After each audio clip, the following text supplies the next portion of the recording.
Hello, hello, hello, everybody. It's another great day that we've just joined here at this moment. Please be ensure that you share the link to this fantastic entrepreneurship summit as we engage in a very important topic that is going to help us a lot to understand um, things that are affecting businesses not to actually grow effectively. And I will use you guys to share the link, share as much as you can, share the link to everybody that is willing to know um, the importance of balancing your business finances and your finances so you can be able to gain financial independence. This is what we're going to be discussing today with two great speakers um, who are on the panel with us. I'll be introducing them. But let's start sharing and sharing the link. Let's share the link as much as we can. Let's share the link as much as we can so that everybody can benefit from what we are doing. Thank you very much.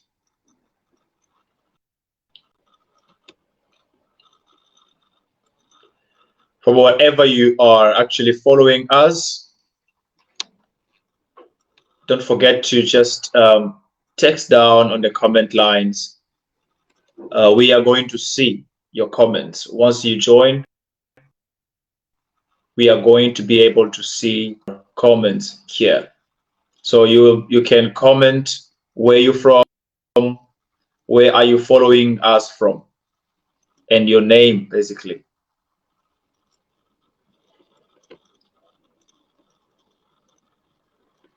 That will be very good. That will be great.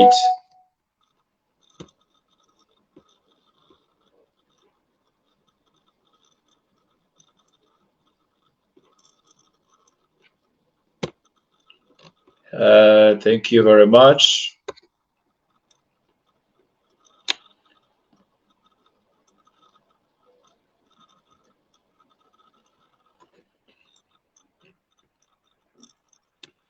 Can follow and continue sharing the link. We are waiting for you.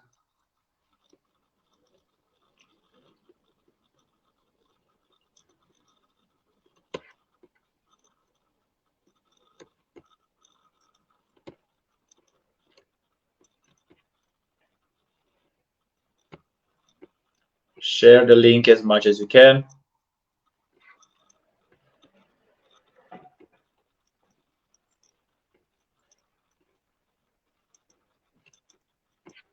Share the link as much as you can.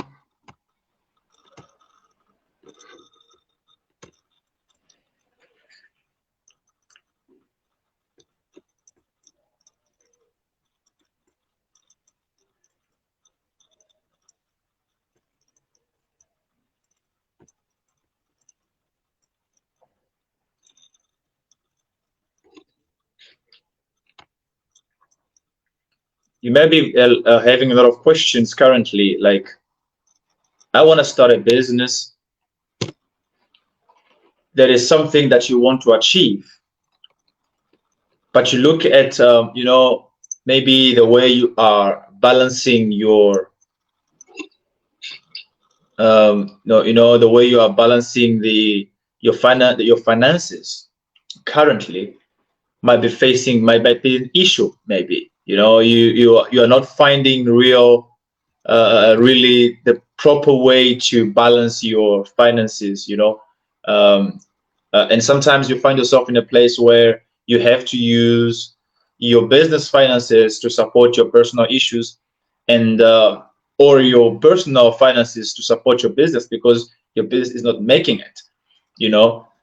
What are the strategies? What are the important points, important things that you need actually to have in mind so that you can be able to balance both sides, and not have to, misuse your finances for issues that you shouldn't be using. And not just that, but as well, you need to understand, how you can, or what are the parameters that you have to have in mind in order for you to be financially independent while running a business and also having your own personal life. This is very effective to people who are running businesses and they are alone. They are the only employee and the only employer in the company.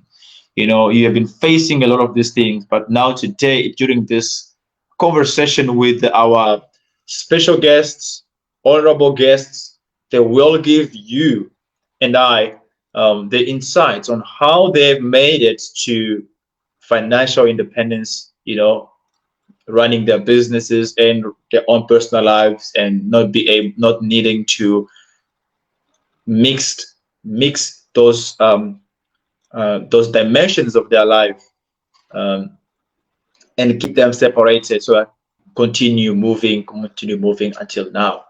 So please be free to write a comment in a comment section. We are going to see your comments if you write it down.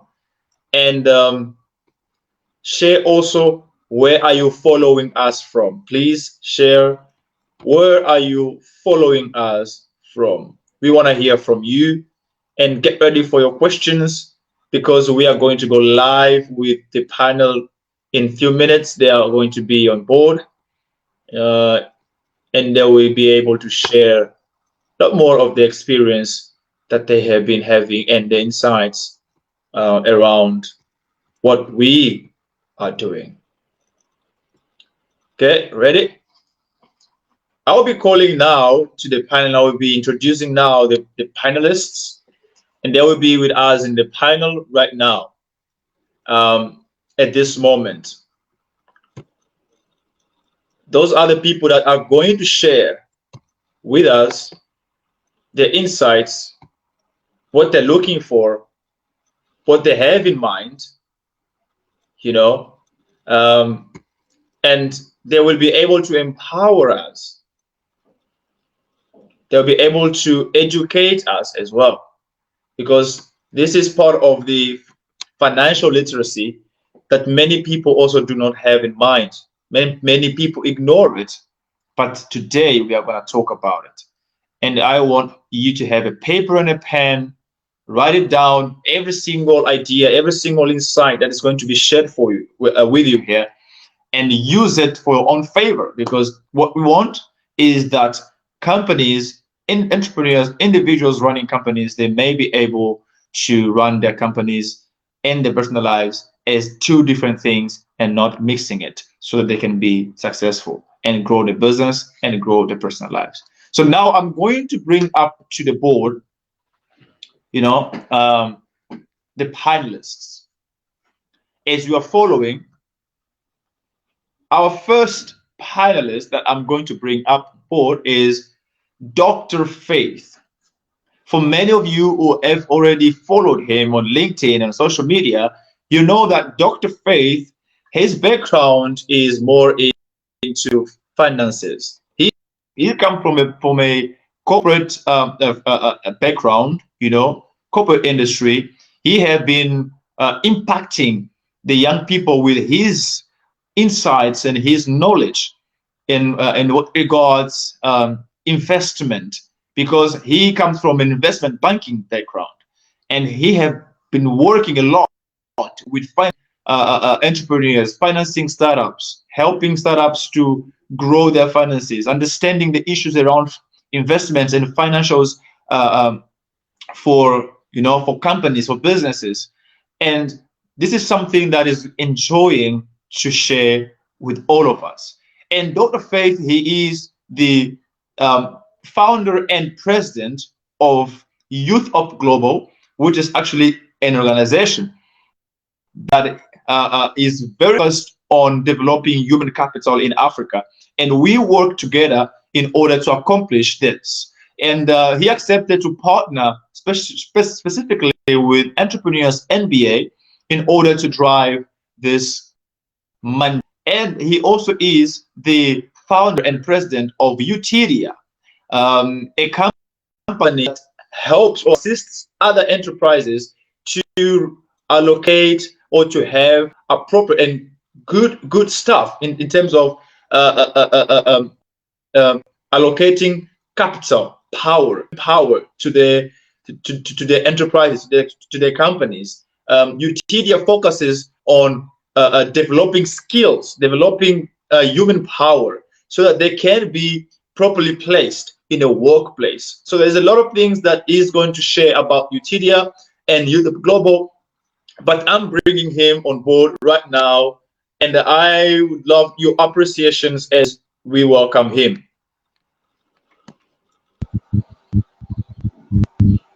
Hello, Dr. Faith. Welcome to the panel this very morning. Thank you kindly for having me, Lucy, Mario. How are you today? I'm very good. Thank you very much, Dr. Faith. It's an honor to have you on board. There's already people following us on various platforms at this very moment. So I will ask you to, tell us a little bit about yourself. Introduce Denu also on board. Would like people to hear from you, to hear of who you are and what you have been doing. Okay, thank you kindly once again, Lucy, for that. Please confirm that you can hear me clearly. Yes, yes, I can hear you. Thank you. And to all our audience, thank you for joining us today. My name is Faith Mwobia, and I'm a Nigerian, and I'm an African. I lead, yes, I lead an organization called Youth Up Global, a fast-growing social enterprise in the business of addressing youth unemployment. We do this through human capital development, focusing on education and entrepreneurship. And we have been on this for the past 3 years, supporting young people, building empowerment platforms, and connecting social impact opportunities to young people. We've been focusing on Africa and also in South Asia. Youth of Global that started as an organization in a WhatsApp group of 7 young people today has over 14 countries representations in Africa, and also in India and Nepal. Our South Asian community is also working very strong. In 2022, last year, Youth of Global branched out to set up a subsidiary called Utidia. And Utidia, like you did say, is all about skill development. Our business is to raise talents for the future of work and for the global workforce. We want to ensure that we break the entry barrier for young people who are leaving schools to get into tech and digital space. So we've been on this and we're building, and we are just getting started, gentlemen and ladies. Thank you. I think that is just all about me. Of course, you've talked about my corporate background. I worked in the bank as SMS, that is SMEs rather, relationship and credit manager. And then when this conversation came up, the team, I felt I would want to add my voice to support young people who are in business or going into business, whether they are small business owners, sole proprietors, or founders of startups, for them to understand how to balance their personal finance and their business finance in order to live a financially independent life. Thank you, and back to you, moderator. Great, fantastic. Thank you very much, Dr. Faith. We appreciate that you have shown us a bit more of who you are. You have taken us in a journey. I will now, in this moment, introduce our next panelist, who is Denu. I call him Investor Denubon because of his excitement. He's a very excited man. He's very determined young man. He's younger than me, but I love his energy. And the fact that he's someone that is always pushing for, bringing the community, bringing young people to a place where they can be awakened, understand the parameters of creating wealth. Because of that, he created this company called Denu Money Cycle.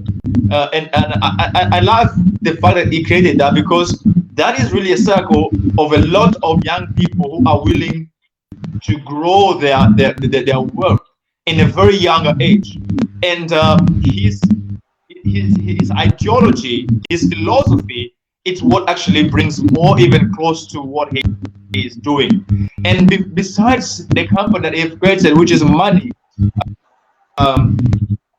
Denu Money, a company that is called Goloko Diaries, which is a publishing company, and he has been working with a lot of renowned authors around Nigeria and around Africa, helping them work on their materials and also helping them publishing their work. You know, there is something that he said in one of his publications that if you want a company that can help you to have your book, you know, your book done and edited and proofread, and you want it to go viral. That's the part that I love it. And you want it to go viral, you need to work with Goloko Diaries. And I love that because he is really making a lot of these authors out here, go viral.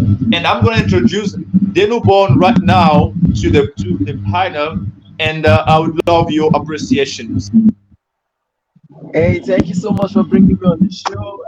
I love the fact that you said I'm a very excited person because I mean that is what I do. And it's also my great business leader and some principles have actually implemented teaching over and over. So, people who I have had to speak with. So, thank you so much. Also, it's a privilege and granted to be speaking on this show. So, I'm so excited to be here. Thank you so much for talking about Golden Diary. Thank you for this money cycle. Yes, and thank you so much for talking with the information. I had to actually post it out from South Africa. According to it's something that I like to do. So thank you so much. Yes. Thank you very much, Deno. I really appreciate the fact that you've made time to join us, in this wonderful live session, because this is Entrepreneurs NBA Summit 1.0. It's the first one we're launching, and it's not going to be the last one, definitely, because we are going to create more and more activities like this to reach more and more young people who are looking to disrupt the African business ecosystem with their business ideas. This is why we are here. And I would like to introduce a little bit more, because I know we were already speaking about a bit of yourself, but I want you to be more specific in what Denu Money Circle and Goloko Diaries are doing currently. Okay, thank you once again. My name is Denu Bon. That's the full name. I'm the founder of two companies. I founded them accidentally together in the same year. So it was as a result of my response to, some incongruencies I saw, the incongruencies I saw within the both industry and operating. So the first one is Goloko Diaries. That was the one I founded. I founded Goloko Diaries in January 2022. And Goloko Diaries is a media publishing firm. Practically what we do is that we are on a journey to make story.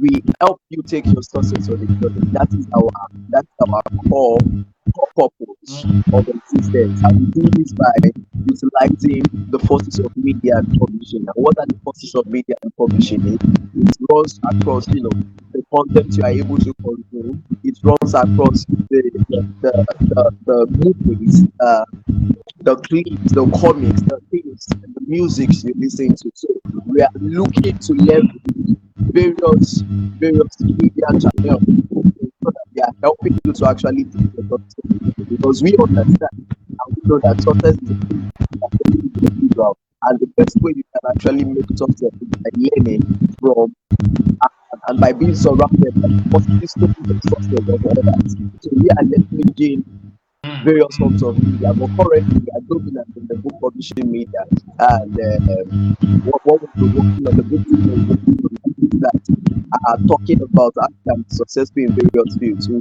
currently we are working on things that talk about how can be successful in the fields of choosing your career choice, into medicine, just like things that help people and help you take your success on the journey, help you appreciate what success has been achieved in the lives of other people, how you can replicate that into your family. That is what we do at Goloko Diary. So that is our background. We're always taking your success on the journey. We are more like, I like to call us like we are your accountability partner to the success we desire, the success we desire.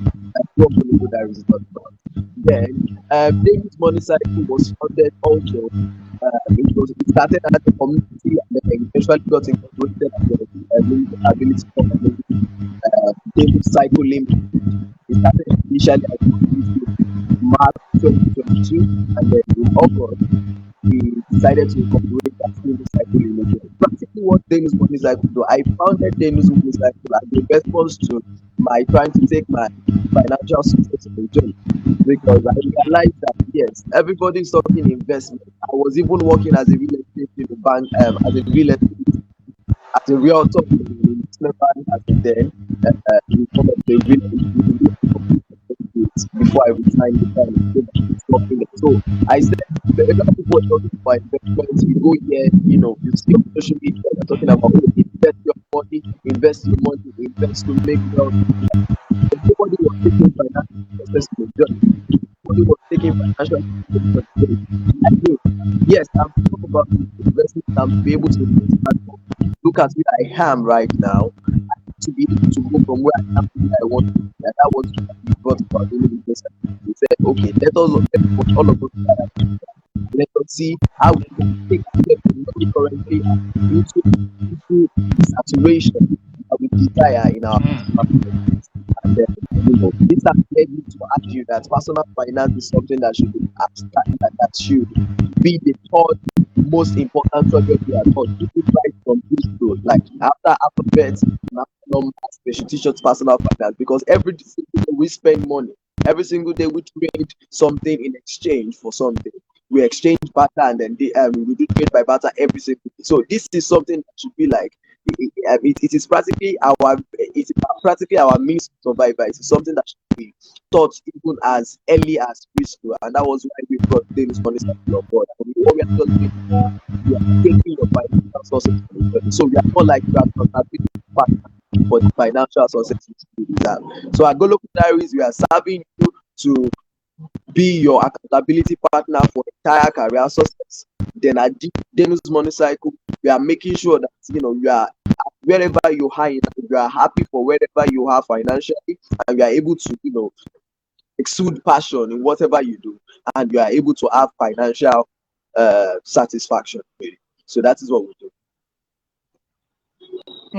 Fantastic. Fantastic, fantastic, fantastic. I love the fact that you have explained very well,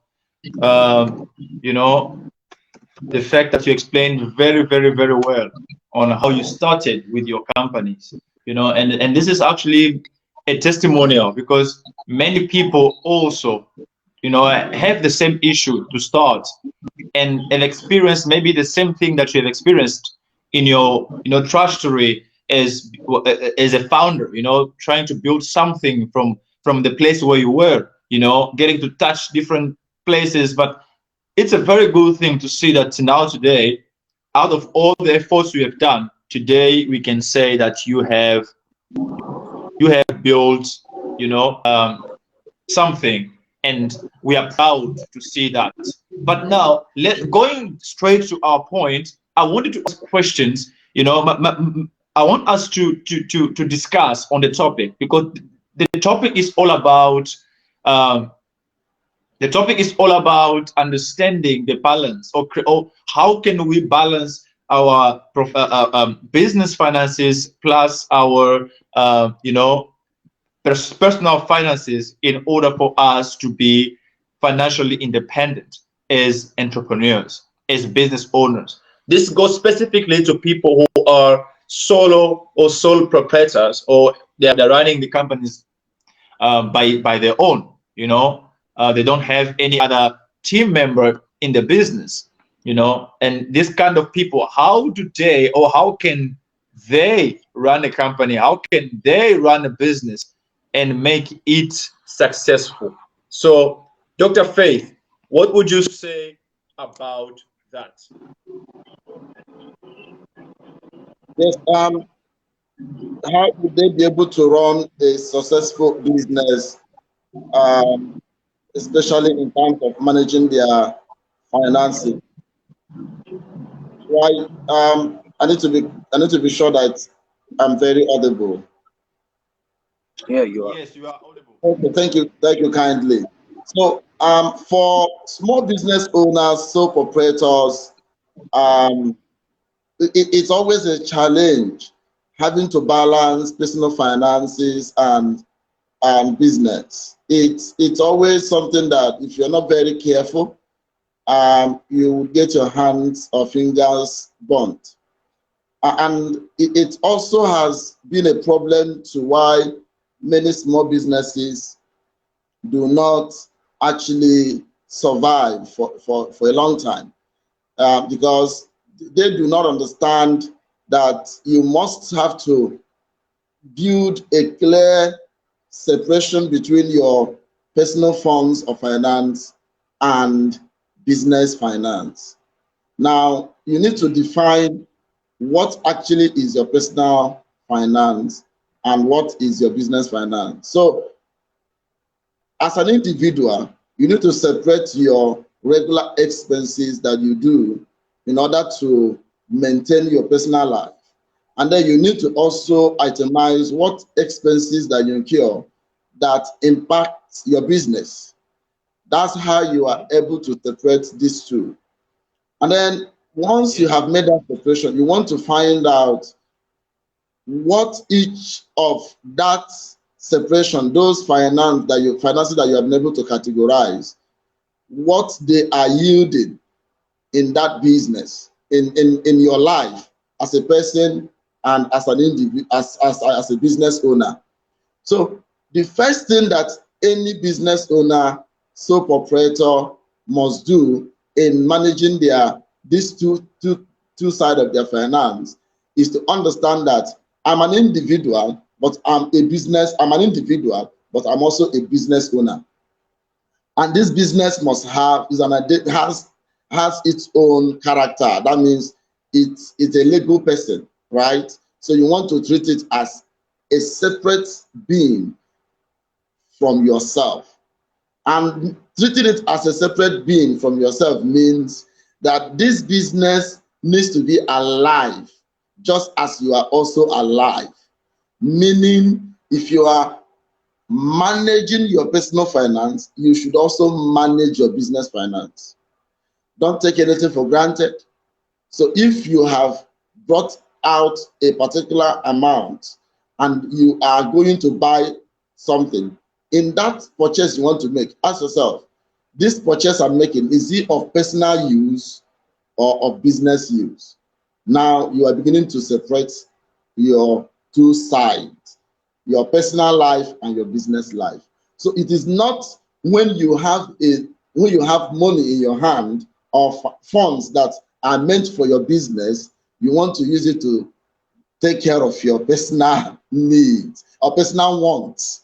You want to understand, let me use the word want, personal wants. You want to understand the fact that there are columns for your business and there are columns for you as an individual.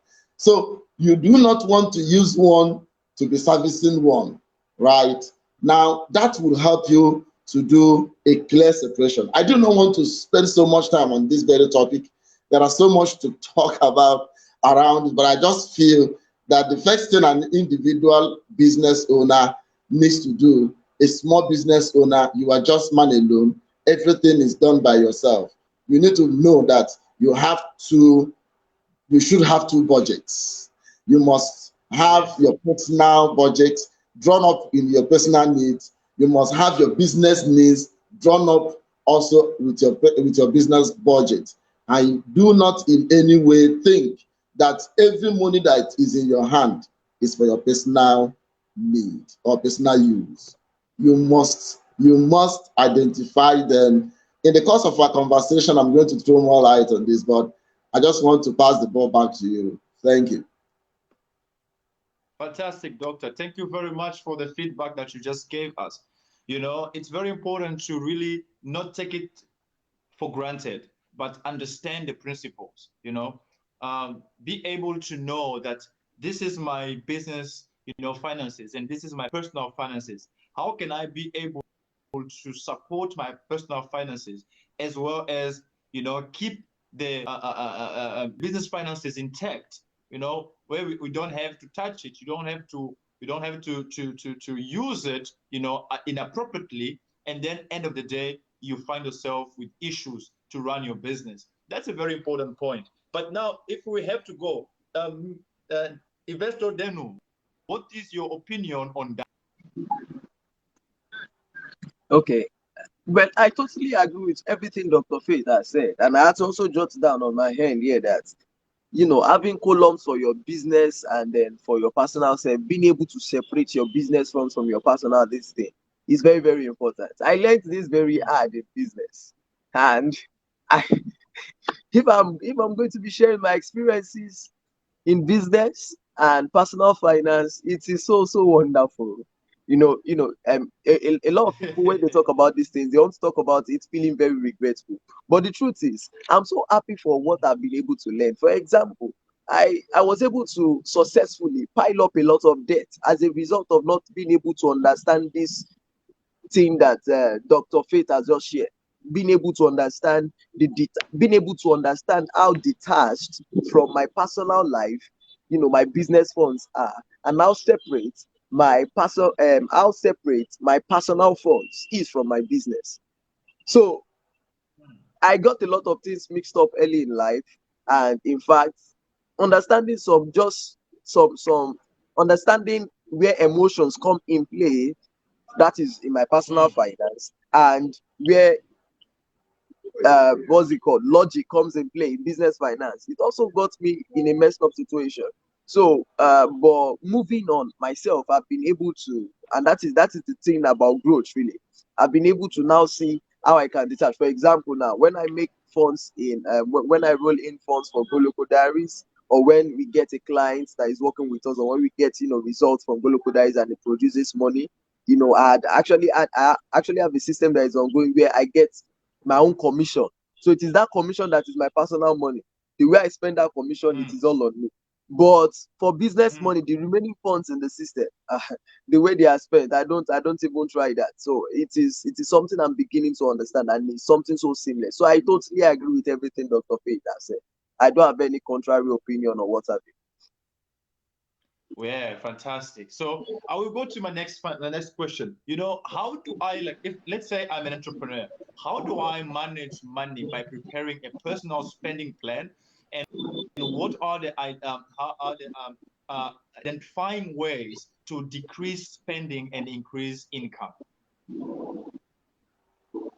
You can, Dr. Faith can respond to that if you have the answer. I'm trying to get exactly your question, but I don't know whether the problem is from me, network at all. But if I could hear you, you say, okay, please. Let me rephrase the question. The question is this: how do I, as an entrepreneur, can I prepare my personal spending plan?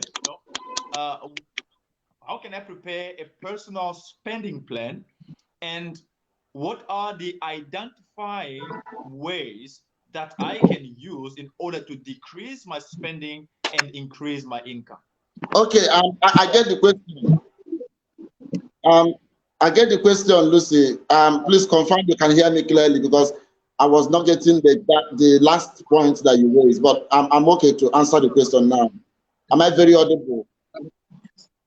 Yes, you are, Okay, Doctor. okay, thank you kindly. Now, from the question you asked, it's about how to make your plans around your finances, and also how to decrease your personal finance, and then increase your business finance, if I'm very correct, right? Yes. Okay. I just want to make this point. While I was in the university in my second year or so, I read a book.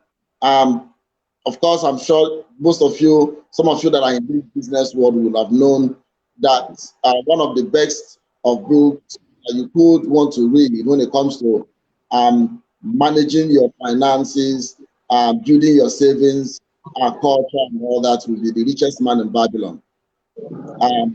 So I read that book in my second year, and it changed my life. And what George Samuel Clancy said in that book, he said 10% of everything that you earn is yours to keep. 10%. That's how you accumulate wealth. and that's how you build your business. So there is no way you can take away the angle of saving to invest, and then ensuring that not all monies that. And so you need to be disciplined enough to understand that money that come into your hand has various purposes. So if you are a business, because you're a business owner, you would want to know that monies that are in your hand, you have to ensure that you are managing them well enough to be able to have a portion that will continue, to support your business. Yes. Problem that we have in most cases is that when individual business owners, as it is, whether small business owners, sole proprietors, when they get some form of funds or money, they or inflow, so to say, they do not understand that that money is actually for you to plow back in the business. It's not a time to actually gallivant or show off, in any way, or what we call keeping up with the Joneses, and in economics we call it demonstration effect, having to behave as if you have arrived. So in order to manage your personal finance vis-a-vis your business finance, you need to ensure that you are spending on what really matters. Before I close on this, I want to mention that one other smart way to go about it is what I learned from a coach, a distant coach that I read. I started reading his books in my undergraduate days. Robert Kiyosaki, in Rich Dad Poor Dad series. If you have not also read the book, I recommend that you pick the book as an entrepreneur, as a business owner. You are going to learn a whole lot from Robert Kiyosaki. Well, why am I mentioning him? He said something as regards this. He defined an asset and a liability. In that, what is an asset? He said an asset is what puts money in your pocket. What is a liability? A liability is what takes money away from your pocket. So if you are a business owner and money is coming in your hand, you want to be sure which expenses am I making vis-a-vis whatever is your goal, your business growth, and then to also live successfully as an individual. I want to return it back to you. In the course of the conversation, I'll still add more voice to this. Thank you. Great, fantastic. Thank you very much for that input, Dr. Faith. So now to Deno, I want to ask you a question on how do I, like a person like me or an entrepreneur following us. Here's a question. It says do I have to refuse to financially support someone just because I don't want to prejudicate my personal budget? Is that necessarily that you refuse to support others financially? Like maybe someone comes to you and said, I need some support, I need some money to do this and that. But then you look at your budget, you look at your business, you look at your personal life, and you decide, no, I'm not going to be able to support him. Is that necessarily important to be done? What is your opinion? In my opinion, that is the best. What is the word to use now? That is a very wonderful financial position to be. Like, to be able to say no. It is, in fact, we can also say this. The Bible even asks us, Jesus commands us to, like, let our yes be yes and our no be no. And we shouldn't be sorry for saying yes. We shouldn't be sorry. We shouldn't feel compelled to say yes. And neither should we be sorry for saying no. So it is all well. It is just a straight question, really, and I'm going to answer as straightly as possible. So when you are in a financial position, yes, you have the money, and you do not feel compelled. Not like you do not feel compelled, but you already have something budgeted and something going on. You have a plan you're going on, and someone reaches out to you in need of cash, and then you looked into your data, and then you realize that you wouldn't be able to, realistically roll in funds for this person to support this person and be able to meet up the demands that you have, and the things you have going on. It is fine. You say it is fine. You go straight to the person. I would really have loved to assist you. However, I wouldn't be able to do so at the moment because I have a whole lot of stuff going on. And yes, sometimes maybe depending on the relationship, you can even let the person know that I actually have this money, but I am not able to use this money to help you right now. And then again, you don't necessarily need to feel compelled to even let the person know you have the money. You shouldn't be sorry for telling someone that you can't give them money. But the point is when someone is reaching out to you, and then it is like because a lot of people reach out to me and then they are in need of financial assistance, and most of the times it is when I have a few money in my account that this happens. And as a human being, I understanding the fact that understanding the thing that can be going on with people, having the need for money, I want to feel compelled. I want to bring emotions to the play, and then remove from my business funds and then help this person, support this person. That is good. I can do that. I can also actually go out of myself to assist people. But really, um to be reasonable, it is all actually good when you actually have the money, but you not like you are being maybe selfish, or you are being inconsiderate, but just as far being realistic and being reasonable with yourself. You know that if you touch this money, you will not be able to get this thing done. You go clean with the person. So sorry, I would have really loved to help you, but I will not be able to do so at the moment. Some other time it is understandable. I will not. If you tell me that, I will not be offended. And if anybody is offended as a result of that someone is not helping you, then the person has a problem. The person needs to fix himself. So it is fine. It is all good. People should not be entitled to the funds other people have. They shouldn't at all. And when someone is able to assist, there are times I have gone out of myself to assist people. Assist. It is all good. When you are able to assist, assist. When you are not able to assist, come out clean and let the person know why you are not able to assist. Or just let the person say, understand that you can't. Don't feel sorry about it.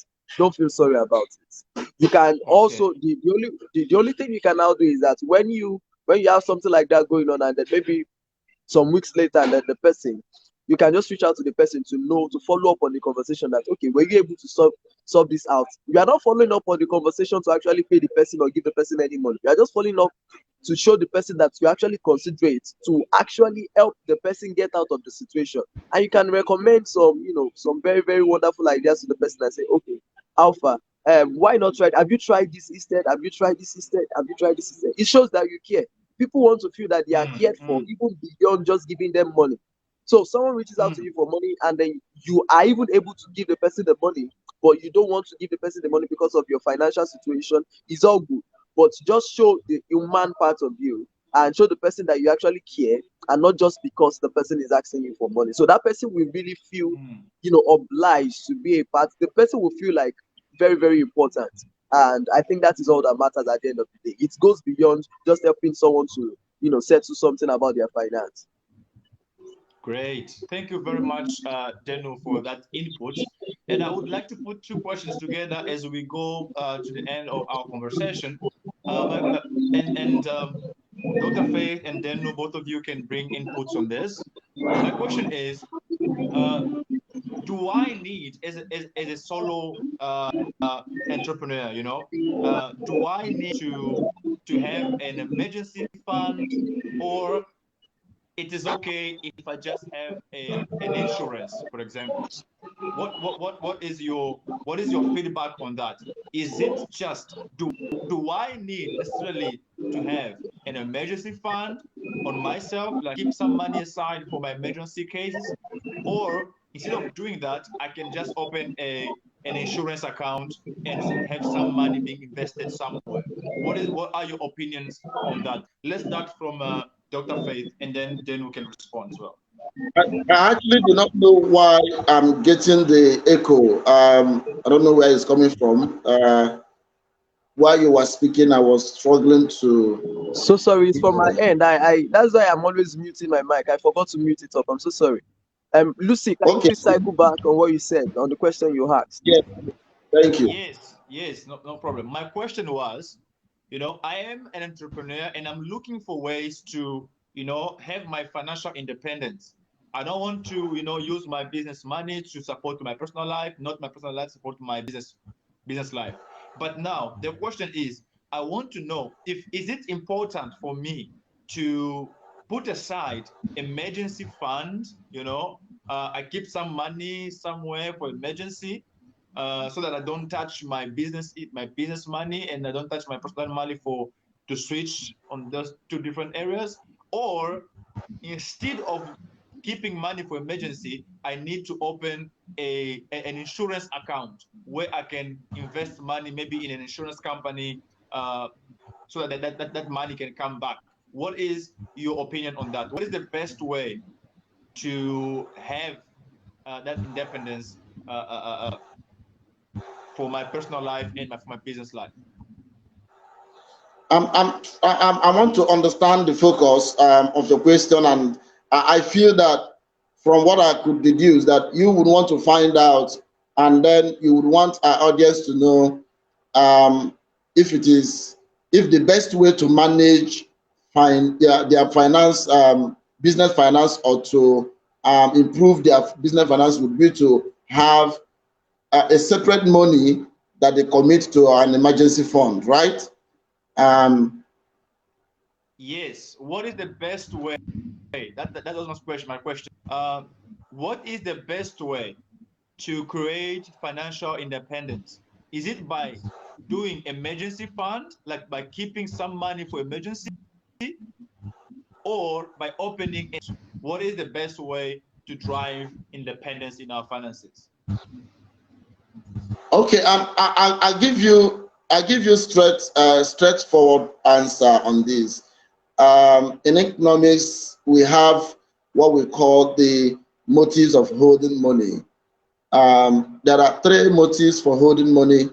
One is transactionary, for day-to-day use. So you hold money because you want to transact with money. That is called transactionary. Then there is Yes. another motive for holding money, which is called precautionary motive. Precautionary motive. So precautionary motive is because of certain things that could, unforeseen circumstances that could come up. Somebody is not healthy. Something has happened to someone. There's an emergency. That's where your emergency fund comes in, as it were. But then there is also the last motive for holding money, which is the speculative motive, in which case you are speculating for investment, you are keeping it to buy real estate, and all that, so that you are able to meet up with investment opportunities when they come up. You do not want to say, I do not have cash for that. So in economic theorization, we've been able to capture this as an individual, that these are the three reasons why you want to hold money. Now, talking about emergency fund as a business owner, it all depends on how heavy is your pulse. The rate at the level at which you can save is determined by your level of income. So that's why we said in economics that savings is a function of income, and income is a determinant of savings and investment. You cannot save and invest beyond what you can control, as it were. So the thing here is you need to understand, the business owner itself need to understand, for every money that you make, you must cycle these three motives. You need to understand that every 1 naira that you're making, if you are very intentional, you want to be sure that you would want to keep, because you want to get into business. Remember, when you want to get into business, understand that you are not going to business to start making money immediately. You are starting business to actually spend and watch it a while, to start yielding. It is not the day one you start business that you start making money. So you would want to keep aside a certain amount of money that would help you to continue to survive within a time before your money would. That is called gestation period before you are able to break even.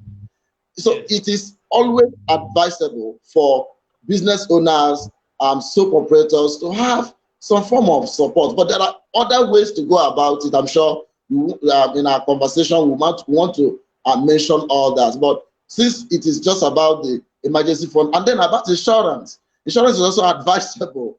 But most of us in this part of the world are not so friends with insurance. But it is not to say that we are not going to be advising people to buy insurance and ensure that they pay their premium. But insurance is worthless without paying premium.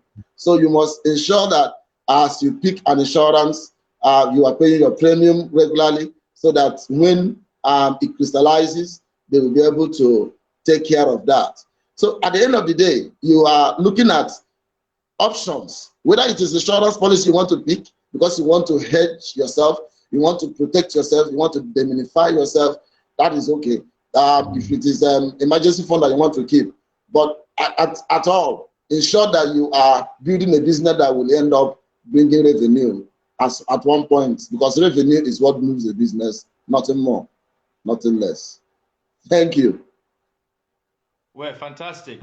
So I want Denu to answer this question from the public. You know, there's a question from the public, and it's more on the digital side. So I want a young man to respond. Question, and this is just the last question, and then we will be able to wrap up from here.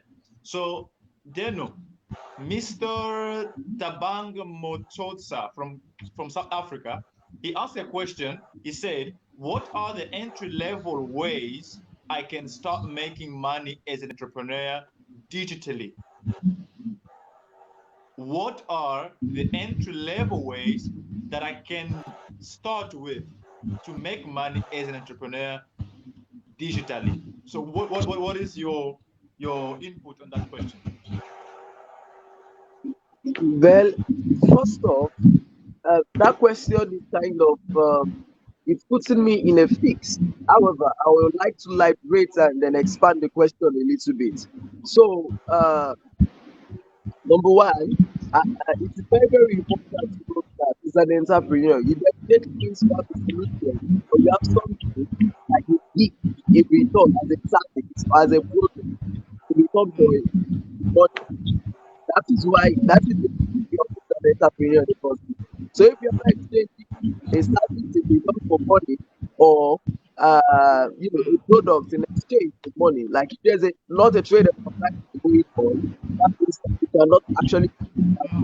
So now, as an entrepreneur now coming online, the focus of your business, or the focus your business as an entrepreneur is to actually get eyes on either your service or your product offerings. So, and it's just the same way it goes offline that it goes on online. Well, offline, you have to actually go carry your product on your head. When I say that is abstract, ironically, carry your product on your head and then make sure a lot of people know about your product or about your service via marketing, door-to-door marketing, word-of-mouth marketing, advertising, banners, bills, and bills, and the likes of it. We know that is how it is going on traditionally offline. When you come online, that is practically the same thing that needs to go on.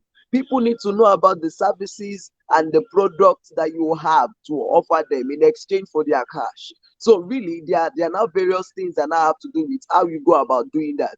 There is what we call outbound marketing, there is inbound marketing, there is paid advertising. So those are the three ways you can actually get a lot of eyes on your business. What is outbound marketing? Outbound marketing has to do with, you reaching out individually to people who you think are your prospective customers or your prospective clients. You reach out to them via DMs. There are various channels you can get that done. On LinkedIn, you are able to DM someone. You are able to send a message to people. Across Facebook, you can send a message to people. If they are interested in the conversation, they will continue the conversation. So what that one means practically, outbound marketing means starting conversations with people about your business service, about your products as an entrepreneur. Inbound marketing has to do with you creating content, just making it out there to the public. Oh, this is what I do. Oh, this is what I do. Oh, come and buy what I am selling. with English, and then with whatever language you are able to use to communicate. Just making a post via social media, Instagram, whatever the platform is, to just let people know what the perks, what the perks of your services, what the perks of your products are. Then the last one is paid advertising. Paid advertising has to do with you, leveraging whatever social media platform or whatever platform you're using online to actually get them to run sponsored posts to a targeted few people that will most likely buy what you're doing and convert to actually get your product offerings or your sign up for your services more, more uh, uh, um, on a larger scale. So what paid advertising does is that it helps you to niche down, and then it helps you to kind of skip the work of maybe a lot of work doing try and progress, because try and error, because you are actually targeting people who will be necessarily interested in what you are offering. So the point really is to make money online as an entrepreneur. You just need to understand that whatever thing you're offering, whatever skill it is, whatever service it is, whatever, what's the word now, whatever product it is you have on hand, whether it is even something you do physically, you need to just let a lot of people know online that you offer this thing, so that they can actually consult with you, so that they can actually give you their money in exchange for the service, in exchange for the product. That is the foundation of making money. The foundation of making money or generating income is to actually go out and make and market something and sell something. That is the foundation. Either it is your time for a job, either it is your time for a service, either it is your consultations or your skill set or a product. So that is how you can actually go about it. Really. Fantastic. Thank you very much, Deno, for that input. There's one thing that actually came up right now is to talk about loans. How sole entrepreneurs can be able to leverage, their businesses by using loan. I want Dr. Faith to speak about it because it's more on your industry or sector. Dr. Faith, what is your opinion on loans for entrepreneurs who wants to leverage their business finances? Okay, good one, and great insight that you shared, on that question that was asked about how to quickly get into the start making money from within the digital space. Yeah, so about loans, sometimes we begin to wonder why people get so scared about loans. Loans are not something that you need to be very scared about as a business person, but you need to be scared about loans for personal use. If you are using loans for personal use, you could be scared, but not so if you are using loans for business use. Let me speak generally about how to get on with loans. First and foremost, in banking, for them to lend you, there's what we call the 5 C's of credit. The 5 C's of credit. So I'm going to take you through that, so that for every business owner, sole proprietor, founder, you would want to understand why perhaps you may not, you may be having problems getting loans or credits from a bank or from any other lending institution. The first C in the 5 C's of credit is character. You need to have the character, you need to demonstrate a character of credit worthiness for any lender to extend credit to you. So the first day you are starting your business, you want to keep your records straight, and you want to begin to put your books in order.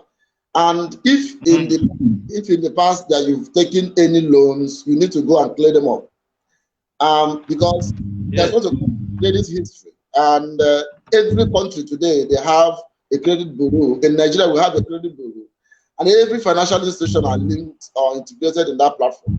What that means is that at any time you want to access a credit, they do a check on you to know your credit history, and that is part of the characteristics of requirement of lending. So no one learns you when you have questionable character. That means you do not have credit worthiness. When we leave character, the next thing that is important for lenders before they lend is capacity. Do you have capacity to pay what you're asking for? So that's what we call DTR. DTR. So it's debt to income ratio. That's DTI, debt to income ratio. So debt to income ratio has to do with finding if the amount you are asking for in that loan, if your income is able to carry it. So you are looking at how much you're making and how much you want to take. So remember, you are an individual, you're a business owner, you're a sole proprietor, and if you have not incorporated your business as a limited liability, in which case you have indemnified yourself, you have a liability, you have a limited liability. If your business is just a normal business venture, a business name that does not protect you as an individual, your credit history, your personal credit history is also your business credit history. So both of them are the same. It's only when you have incorporated your business. That is why we encourage businesses to quickly get their companies incorporated so that it enjoys limited liability, whereby your own personal credit history is not the same as your business credit history. They are different people entirely.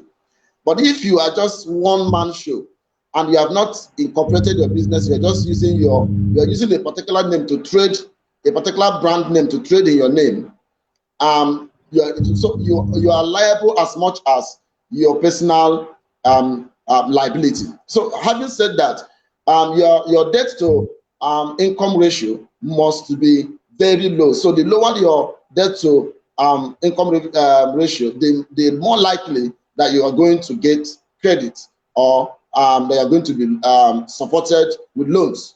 After capacity, we want to look at the next thing is your capital.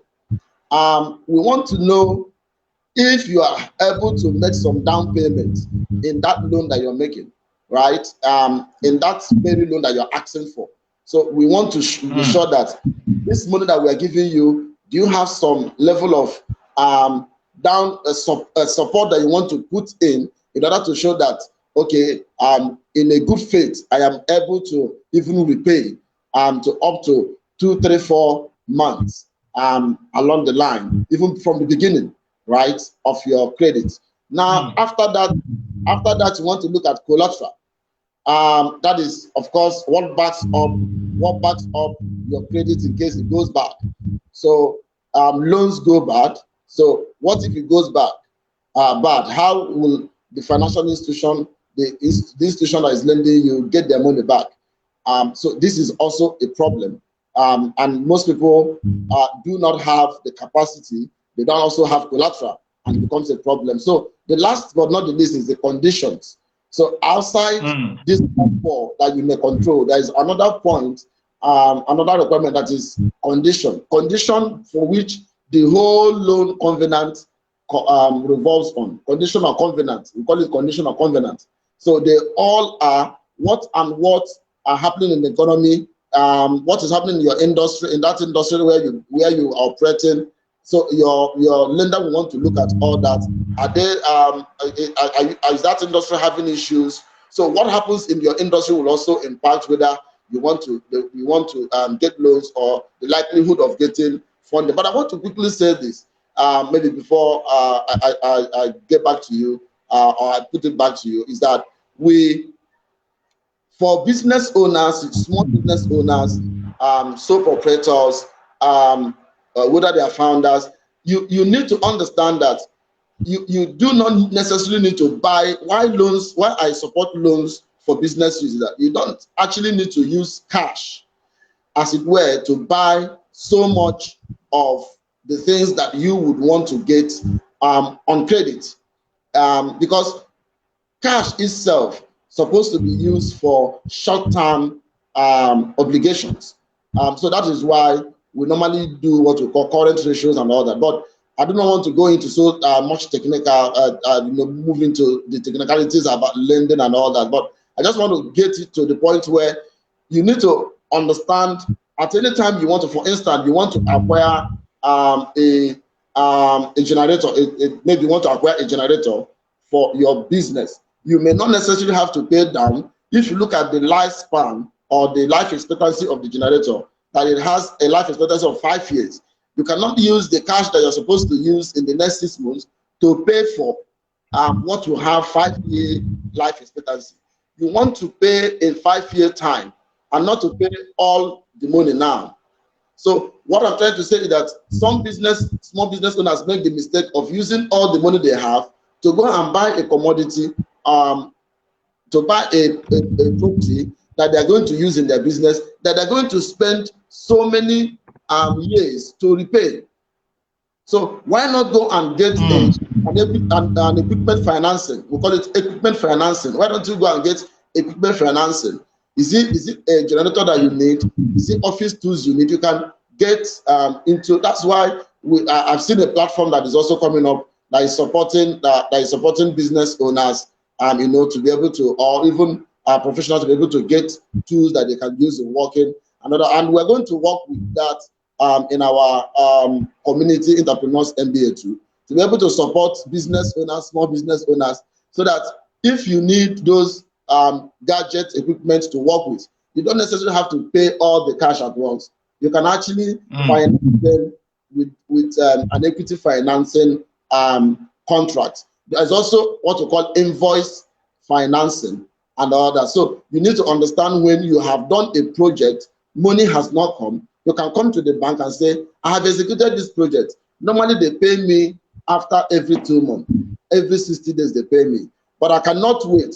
My people that I'm working with will not wait. Please give me this money.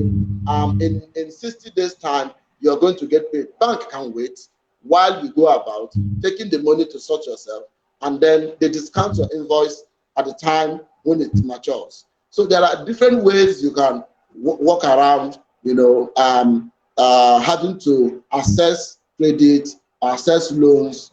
Every loan is not just the direct personal loan that is being disbursed. There are loans that work as lines of credit, overdrafts. So you need to understand which works for you, depending on the kind of business that you are doing. So loans are not actually a bad thing to do, especially when the loan that you are taking, you are putting it in an investment that will yield a better ROI. So once you have a good return on investment, that will be able to pay the loan and also have a profit margin, why not?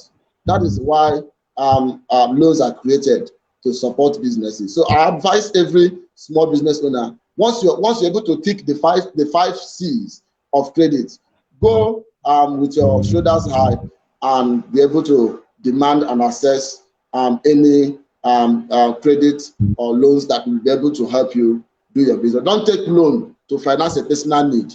Take a loan to finance your business need. Yes. Fantastic. Thank you very much, Dr. Faith, for what you just mentioned. And I think everybody's going to live with this this line that don't take loan for your personal needs, but take loan for your business needs. That's a very important line that I want everybody, every entrepreneur that have been following us at the beginning, to live with this line. Very, very important. There is one question in the last, but I think that you also responded to that question passing by. The question that came from Taiye Amao. She said, how do you know the right things to invest in aside from investing in yourself? So just quickly, just to go over that, Dr. Faith, before you wrap up, what advice would you give to Taiye Amao in terms of what are the other things that we can invest on apart of investing on ourselves? Yeah, so when you talk about what to invest, so you need to understand which area are you looking at it from. For instance, if you are if you are a student and you're schooling and somebody is asking you to come and invest, so you want to understand what kind of investment you want to get into. So people invest in what they do not know. You do not want to do that. You cannot just invest in what you do not understand. I don't advise that. A lot of people have lost their money in investing in what they do not understand. So first and foremost, the first investment is for you to sit down and understand what you want to invest in. Do not get into investing when you do not understand what it is that you want to invest. So read, study. That's the first thing.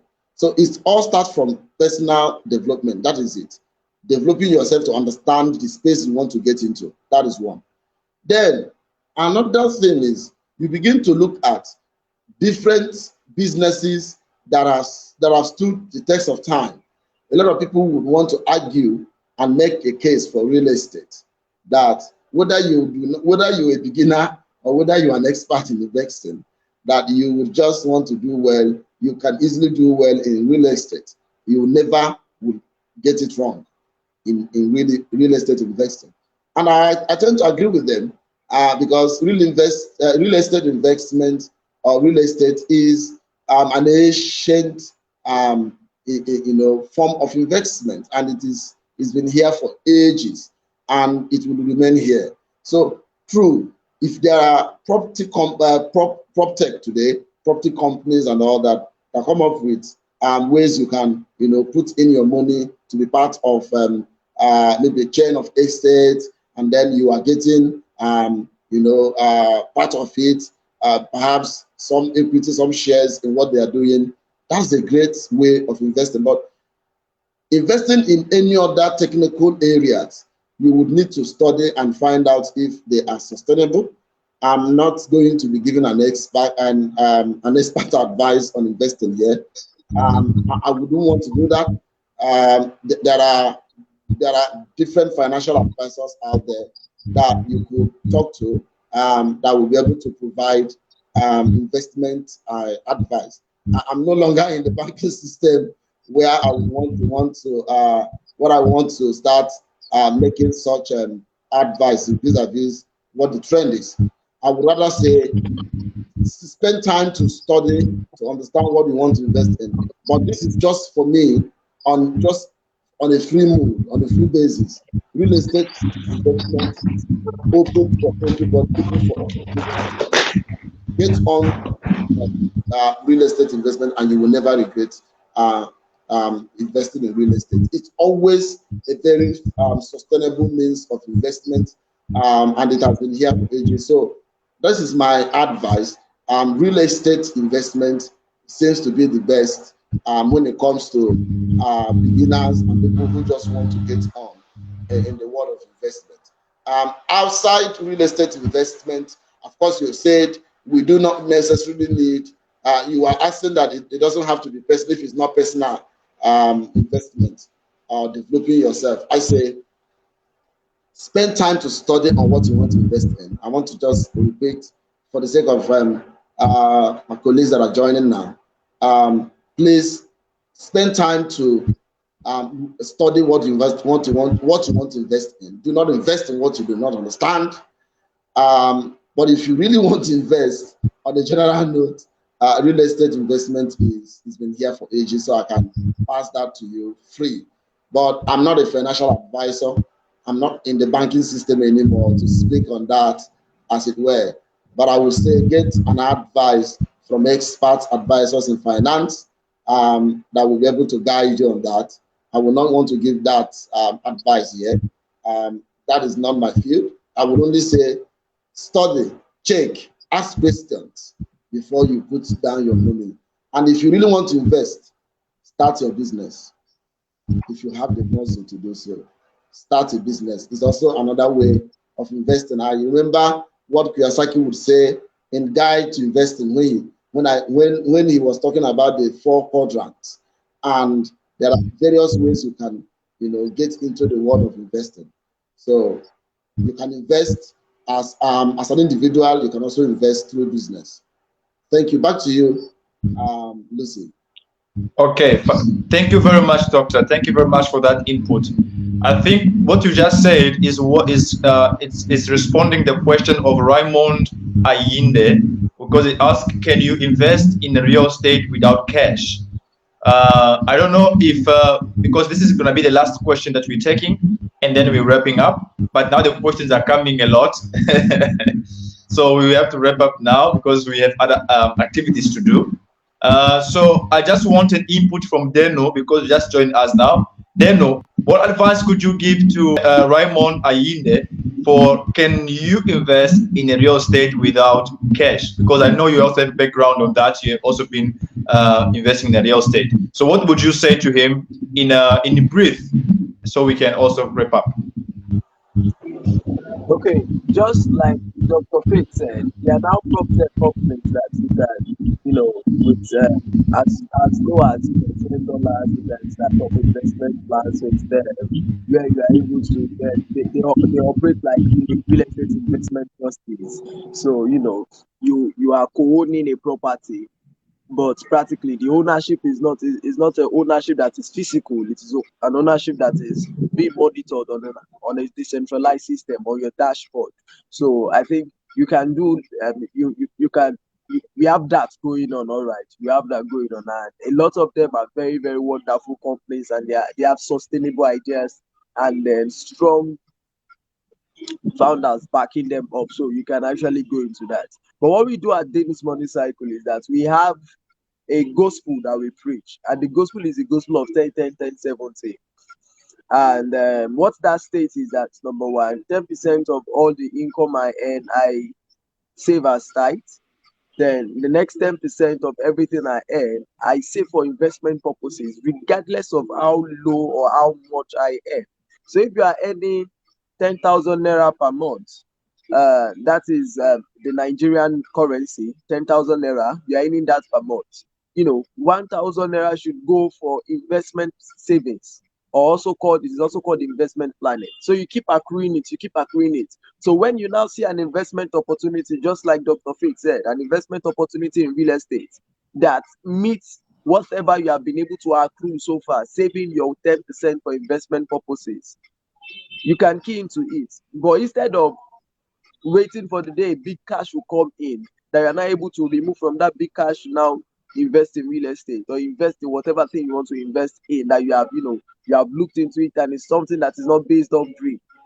It is something that is not based off greed, and you want to invest in it. Instead of waiting, you can just utilize the system. 10%, the first 10% we talked about, you pay to God as tithe, because that's our very, very wonderful partnership with God. The next 10% you pay for investment purposes, you save for investment purposes. Then this now brings in emergency too. The next 10%, because it is 10, 10, 10, 70, you save for emergency purposes. Then 70% is what you now use for your daily spending, your financial budgeting, and the likes of it. That is on your personal finance. This is not business finance. It's different from business finance. So now you want to invest in something, you want to invest as a person. I think it starts, especially as someone that has little or no cash to his disposal. It starts first with investment savings for investment planning, and eventually when investment opportunities come your way, because you have been saving, you are able to invest. Currently, myself, I currently have about 40,000 Nigeria 40,000 Nigerian currency, that is, I've been saving over this year, this new year that we are in, and practically it is just for investment purposes. It's just towards investment planning. And so by the time it has matured to a point, I'll take all the funds and I'll put it in an investment system, probably which is most likely going to be property tech. So you don't need to wait to have that big cash on you before you are able to invest. You can start from where you are, from the little you are. It just has to do with a little bit of intentionality from your head. So I think you can get that going. So that is what I will have to say about that. Great. Thank you very much, Deno. I really appreciate that. It's really a very good insight that you brought up. So you need to be intentional about your investment. You don't really need to have a lot of money for you to invest in real estate. Sometimes it's just about finding the right people who have it, and then you just partner or collaborate with them and build your portfolio from there. So thank you very much, Deno. Thank you very much, Dr. Faith, for your time that you have put together to be part of this Entrepreneurs NBA Summit 0.1.0. This is not the first one, neither the last. We are going to bring more topics in this platform where we're going to discuss more about entrepreneurship development programs, and how we can empower African ecosystem with more insights and expertise from people like you that have expertise and have experience in the industry. And thank you very much to the audience, those who have followed us. You have been wonderful with your contributions and your questions, and hope we will see you guys again on our next opportunity that we're going to be having very, very soon. We'll be launching again another summit 2.0 to the community. And just to make sure that I don't forget this, very important, Entrepreneurs Network and Business Advancement is launching its virtual incubations program on the 1st May. Okay, on the 1st May, we are launching our virtual business incubator, and we want entrepreneurs from all over Africa, wherever you are, to join the virtual incubator.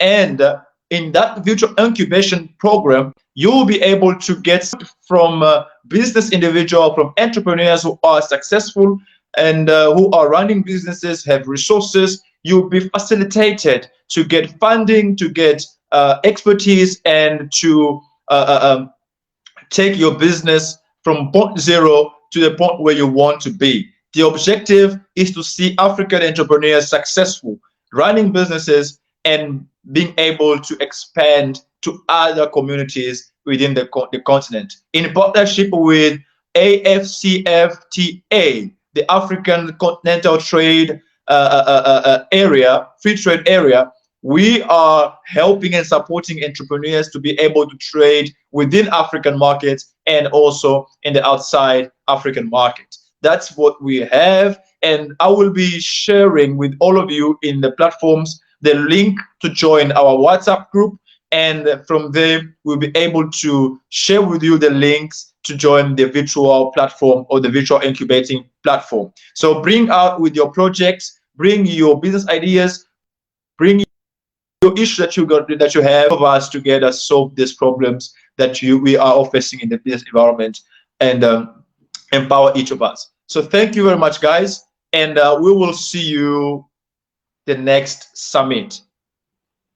Bye bye, Denu, and thank you very much for your time.